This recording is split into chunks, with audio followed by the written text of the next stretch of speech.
to do the least amount of work as possible. I don't desire a life where I'm working all the time. And one of the things that really inspires me, is, especially living on this side of the world, is when you see all of these self-employed business owners, or these street markets and stuff. You'll find where you'll drive past a street market and the owner is like laid out sleeping, and when a customer comes, they're up, they do their thing, and then they're like, I'm going back to sleep. Or people stepping out of work. And this is one of the things that I loved about Madrid or Spain, is that they had siestas, right? So it was just like, okay, we're gonna work, we're gonna do like serious work, and then we're gonna take like these 2 hours and we're gonna go home and take a nap, or we're gonna go out and have a glass of wine with our friends, then we're gonna come back and then we'll work again. So I really enjoyed this, and for me this was like whoa, because it's not something that we do in America. Like, you get 30 minutes, and I remember I was a manager, so fussing with my employees, like, your break was too long, like you took a very long break. They took a 45-minute break, like longer than the 30-minute increment that the company allowed, and we were like losing our shit. And you go to another place and it's like people are so relaxed about work, and it's just like, okay, I have this goal for the day, and once this goal is met, like, I'm out. Like, I want to enjoy life. Like, I'll see y'all later. And this really helped me to understand that this idea of busyness is a bit ludicrous in a lot of ways, working ourselves to the bone. And this goal, like, most of us have this goal of being really rich or being a celebrity or famous, and we think we need to work day and night to get there. I'm gonna work from sun up to sundown until I get to this goal. And my thoughts on that, not that my thoughts are super important, but how I perceive that is, when you live your life with this goal of like, I'm going to work myself to the bone every day until I get there, right? You miss out on all of these moments to enjoy because you're so tunnel vision on like achieving this goal. And two things that I find is that, like, a lot of us don't actually hit these goals until later in our lives. So we may work like crazy for 20, 30, 40 years until we actually hit this goal, or might not even get to that goal at all, which is the reality. Like, it's the truth. Like, everybody can't be rich. This idea that every single person can be rich, it's just not realistic. And I find that you meet so many people who are like, my goal is just to be rich. Like, that's it. So we kind of miss out on all of these moments to actually enjoy life. We don't enjoy life. And once we do get to this goal, if we get to it, we don't even know how to enjoy life. So now we're there and we're miserable because we have no joy. As I've spent the last almost 2 years not busy, I've had a lot of time to kind of download this idea of busyness and how we've kind of accepted this idea that we should be busy all the time, especially in the Western world. And I remember when I first got to Indonesia and I would have all of this free time, and I felt so guilty. Like, I used to feel so bad that I didn't have a lot of things to do. And I remember calling a friend one day almost crying, like, I don't know what I'm doing, like, I don't have a lot of stuff to do. And of course I was still working, I still had a job, but I transitioned to a job that allowed me so much more time to where I just didn't know what to do, because I was like, I need to be doing something. And obviously I've kind of outgrown that idea over time, and it really took a lot of unlearning old habits. And I want to talk about this idea that we have of glamorizing busyness, right? So it's such a popular thing to be busy, like working on something new, being booked and busy, having a full schedule, not being available, not being reachable, not having time. These are things that we've accepted as normalcy, when in fact, being busy, like, do you actually get time to enjoy? Do you have time to, do nothing, moments of stillness? Busyness takes all of those things off the table, which are really important for mental health, which are important for physical health. Like it's not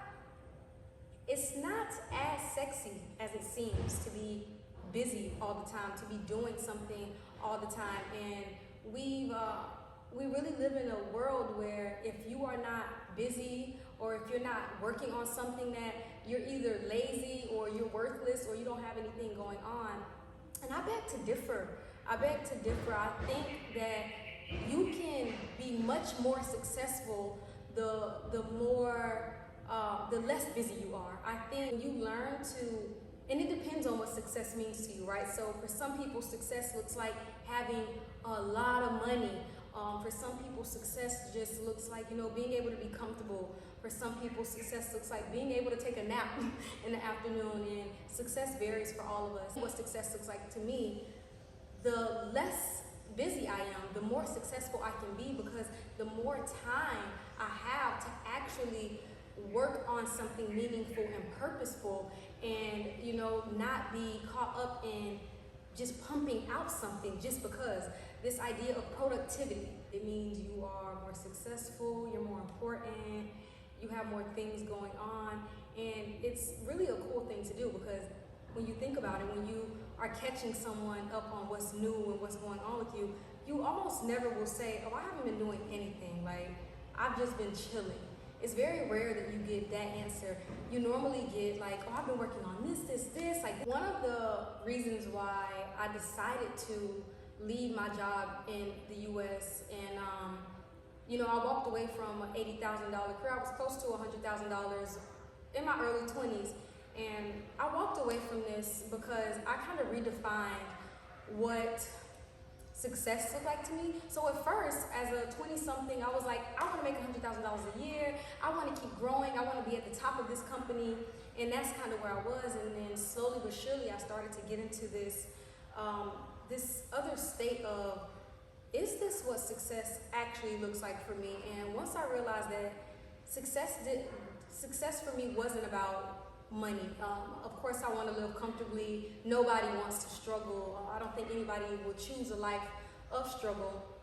But when I started to redefine what success looked like to me, it didn't look like me working 50 hours a week. Like, I was like, nah, I'm not gonna do this. And for some people, this is normal, to work 50 hours a week, be tired, not be able to actually do anything, and you are actually less productive in that kind of state. And I remember my manager, this was when like the light bulb went off for me. My manager wanted us to skip out on our vacation time. And I was like, because I had really committed myself to, like, I had already been traveling a lot, and it was really important for me to see new places, and that's what made me feel super inspired. That's what kind of energized me and gave me, really kept me creative and kept me learning. So I really enjoyed to travel and see new places, and I was already sacrificing, my time, and the fact that I could only go visit a new place for a week or 2 weeks at the most, because that's all my PTO would allow me to do. And when my manager started talking crazy and basically saying she didn't want us to take our vacation time that, we work for, I was like, this isn't gonna work for me. And that kind of led to me eventually being like, no, I'm done with this. This is not the career for me. This is not the industry for me. If this is what success looks like. But yeah, this idea of productivity and just doing a bunch. And then when I actually sit and think about, what did I actually do at that job? Busy work. It was doing a lot of stuff, sending emails all the time, chasing behind employees all the time.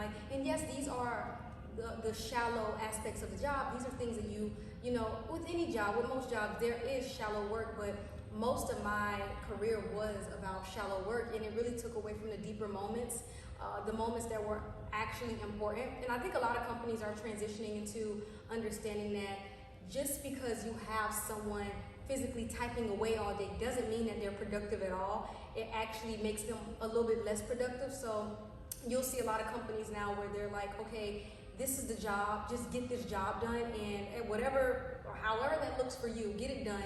Here's the deadline date, and or here's the goal, And yeah, that's it. So I think that's amazing because it kind of shifts this idea that we need to be for 8 hours, we need to be like just doing something. I don't care what you're doing, just do something. And a lot of us just pretend that we're busy or act like we're doing something important and we're not doing shit. A question that I absolutely would rather not be asked is, what do you do? And I get that question so much. I think that question has no value whatsoever because what exactly are you asking me? What do you do? You know, right? Like, I enjoy for a living. I am being for a living. I am existing for a living. Like, that's what I do. So we have started to equate like someone's being with what they do for work. So if someone tells you like, oh, I'm not doing anything, I've just been chilling, or I've just been enjoying, like most of us will look at them like, this person is lazy or worthless, this person has nothing cool going on. But I think I'm gonna start approaching that question so much more differently because I get it a lot, especially living in a place where a lot of tourists come and people wonder, like, what is it that you do? How is it that you get to travel around to different places and see different things? And people want to know what you do for money. So what do you do for money? And I think it's really, I know it's like such a nuance, it's like such a very tiny thing. And it's like, girl, stop. But I think it's so important to differentiate these two things because it really gets engraved in our minds that what this person does for a living is who this person is.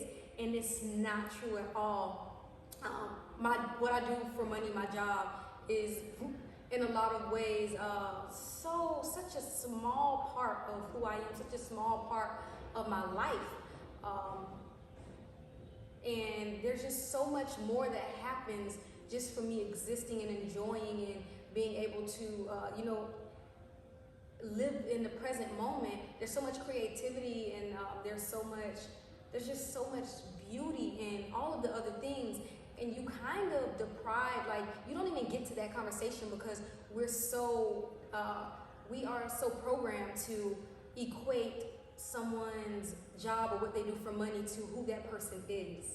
I've been so lucky in this lifetime to sit amongst very rich people, to know famous people, to know people, just people from all walks of life. You know, people who don't have a lot, people who live off of like very small increments of money, people who never went to college, people with degrees, people without degrees. Like I've been just so lucky to experience people just across the board. And one of the things that I notice the most, the people that have the least amount of these titles and the least amount of these roles, the least amount of these high productivity levels tend to be the happiest people, some of the happiest and sweetest people that I've ever met. And the people that occupy these roles and this wealth and are always busy and always booked and always have things going on, they tend to be less joyful, less happy. They don't really feel good in life. And that's just a fact based on my experience. Like and to share my experience and to like share the point that I'm trying to make, I've dated millionaires who are not happy. I don't even want to say who were not happy because a lot of these people are my friends and I still communicate with them and they're just not happy. And I think a lot of it has to do with once you start to value this idea of being busy and overworked, and because that's really what you're valuing, right? Like when you say, like when you want to be busy all the time, you essentially become overworked. You're not charging yourself. It's really important to really, first of all, define what it means to be successful to you. And then once you understand what it means to be successful to you, understand what busyness means to you. So what does it mean to be busy? For me, 3 to 4 hours of work a day, deep work, actually paying attention to something, getting something done off of my checklist, and then wiping my hands with it after that. That's what busyness looks like to me. Like after that, I'm going to enjoy. my life, and everything else can wait until my next deep work session. And then just this idea of enjoyment. Where you are right now makes the future. Like, your future doesn't even exist yet. Your future can't exist without this moment right now. So if you are not finding ways to enjoy this moment right now, you won't enjoy your future, because your future is built upon all of the moments of the present. So I think this is like a super important conversation that a lot of us need to have and rethink. And I'm happy that I'm seeing a lot of shifts in just this mindset overall.